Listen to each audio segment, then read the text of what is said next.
Welcome back to the voiceover recording booth, gentlemen. Today we got a double bit axe head that I found in my backyard.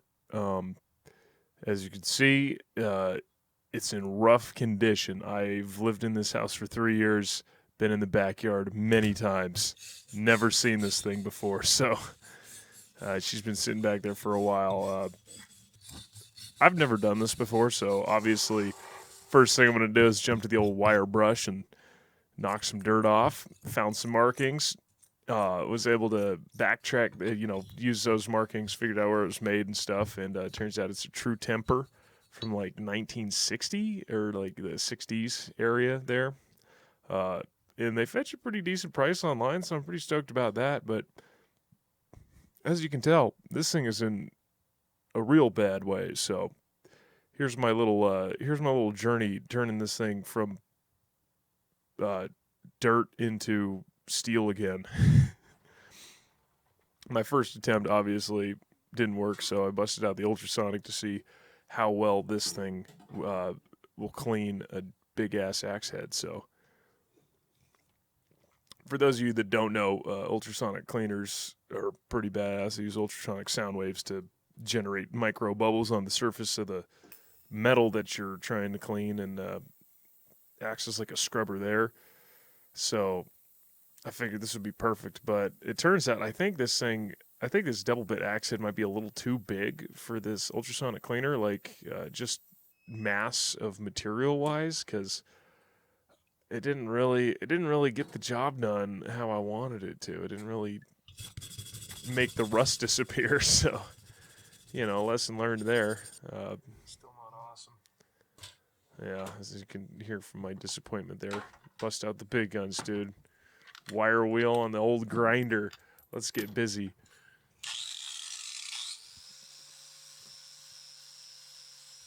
The wire wheel on the grinder is absolutely 100% the play. If anybody else is going to attempt to do this to a piece of shit they find in their backyard, it just does so much work so fast. I kind of like how it came out after this, like the first brushing here. It's got a real nice patina to it, like antique style. You could use it as like a bookend or something, hang it on the wall. But that's not what I'm going for. So my second attempt here, as you'll soon find out, I had a lot better success with. So can you guess what I did? Boy, howdy, it's easier than you think.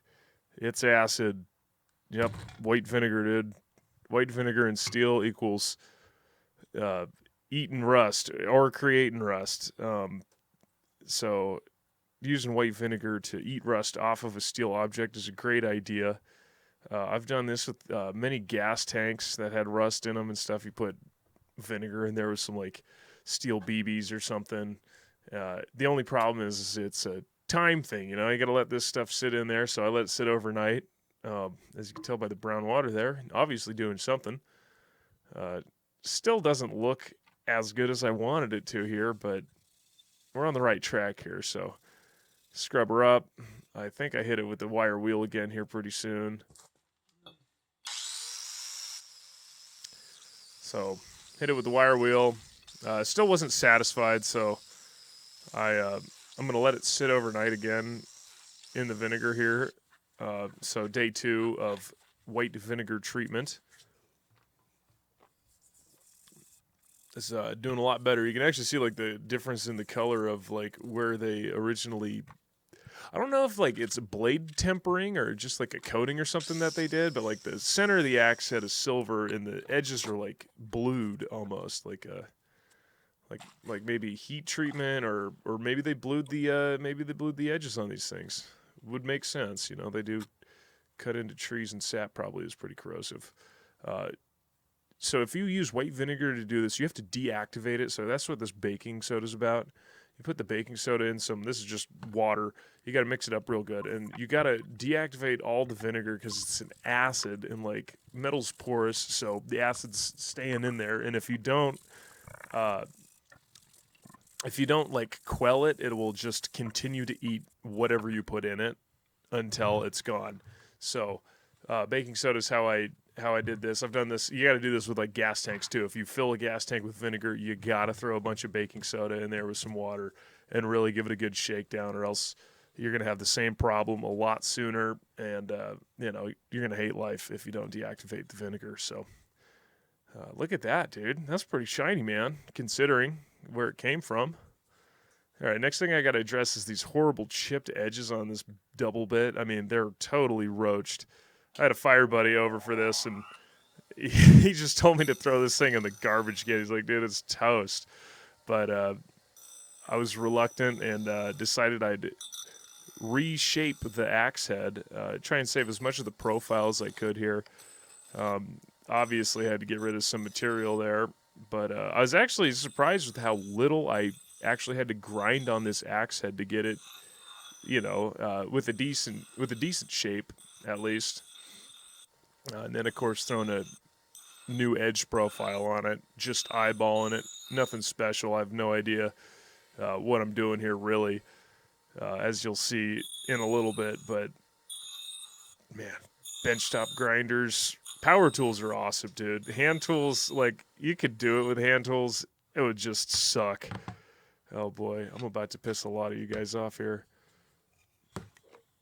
Melvin. Maybe it's with the beer choice. Maybe this is what I'm about to do to this axe head. Oh, dude. Yeah, roast me.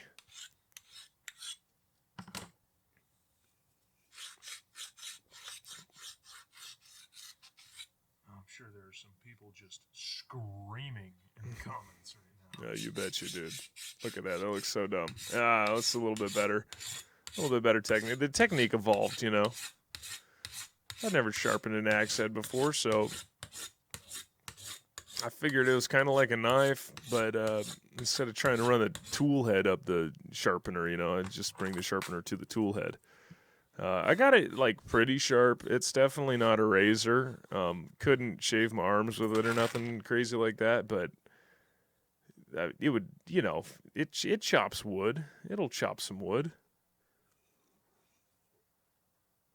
And I think it's come a long way from where it started, so I'm pretty stoked with that. Of course, like all tools, you need a handle, so here's get your wood wedge. A couple of, I don't know, what do you call these, cleats or something? Wedges, steel wedges. And it says you got to lubricate the new handle eye with linseed oil or similar lubricant and drive into eye until firmly seated. Now, I don't have any linseed oil, but I did a quick Goog. It turns out olive oil was one of the substitutes, so we're going to try olive oil. There's a little burr in there. I'm trying to kick it down.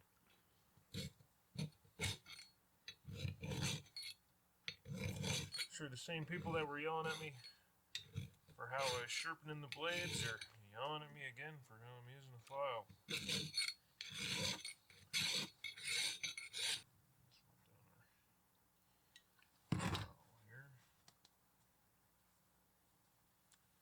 Rorschach test, what do you see? Leave it down in the comments.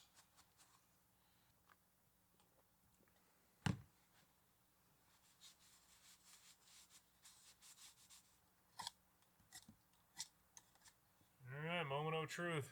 See if we can get this going. I don't have a mallet on hand right now. I got a big hammer though.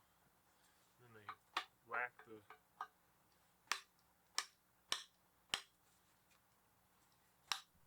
Look at that technique, dude. Unfallible. Bitch, I think that works. I do apologize for some of the camera angles here. I was half paying attention. I'll just oil the bottom.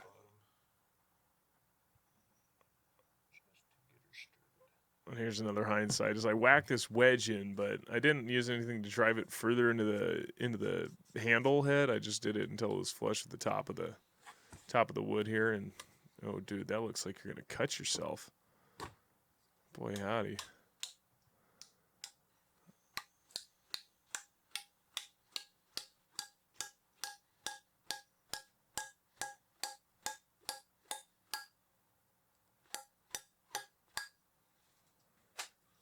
Yeah, I didn't drive it any further into the head. Hindsight, I could have driven in there probably a little bit further, but I mean, she's tight. She's skookum. I also wish I had a Japanese handsaw for that. Fuck, it works, right?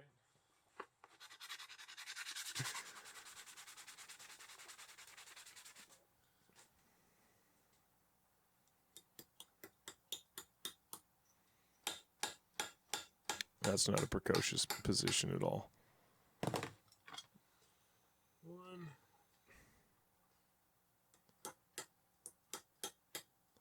Yeah, banging these little fuckers in there's a pain in the ass, dude.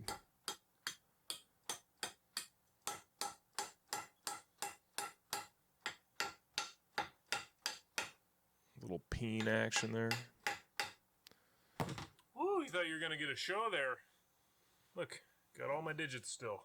Put a little bit of olive oil on top of that. Rub it in. I don't know if that's going to do anything, but it makes me feel better. I did a double bit thing. This side's for whacking, this side's for cracking. Wait, no, that's backwards. Whacking, cracking. Stack 'em. All right, well, thanks for watching. Tune in next week for when I show you the rest of this, where I build a sheath out of leather and I totally suck at leather work. It's pretty fun. Anyways, thanks you guys for watching this far. Don't forget to like, comment, and subscribe. You know, ring the bell. I don't know if anybody wants to watch this shit that much, so if you do, let me know. Anyways, thanks for listening. Bye.